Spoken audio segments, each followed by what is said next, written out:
ინციდენტი გალის რაიონში რუსეთის საოკუპაციო ჯარებისა და აფხაზი სეპარატისტების შეერაღებული ფორმირებები დღეს დილით თავს დაესხნენ პირველი და მეორე ოტობაიას, ფიჩორის, გაგიდის და ნაკარღალის ქართულ მშვიდობიან მოსახლეობას. შეერაღებულმა ფორმირებებმა ოჯახები გაჭრიკეს და მამაკაცების ფიზიკურად გაუსწორდნენ. სასტიკად არიან ნაცემები დიმა აბულაძე და ვალერი ჯაბუა, მათი ჯანმრთელობის მდგომარეობა უკიდურესად მძიმეა, თუმცა ზუგდიდში დაზარალებულების გადმოყვანა ვერ მოხერხდა, ისინი მკურნალობას გალის საავადმყოფოში გადიან.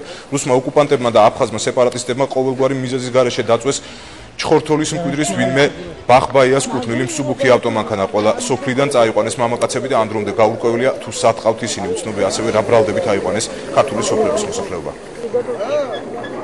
გამთენისას გალის რაიონის დაბალი ზონის სოფლებში ჩატარდა და სადამსჯელო ოპერაცია, რომელშიც მონაწილეობას ასხებულობდნენ რუსეთის საოკუპაციო ჯარის წარმომადგენლები და სეპარატისტული რეჟიმის სპეცდანიშნულების რაზმები, რომლის დროსაც ისინი შეიჭრნენ მოსახლეობაში, ძებლად აიყვანეს რამოდენიმე, არის მოსახლეობის დარბევის ფაქტები, ვინც მათ აიყვანეს მძევლად, მათი ბედი ჩვენთვის ჯერჯერობით გაურკვევლია და ყველაფერს ვაკეთებთ იმისათვის, რათა მათი შემდგომი ბედი დადგინდეს თუ რა მდგომარეობაში არიან, ან რა არის მათ და დანაშაულია მათ მიმართ იყენებენ.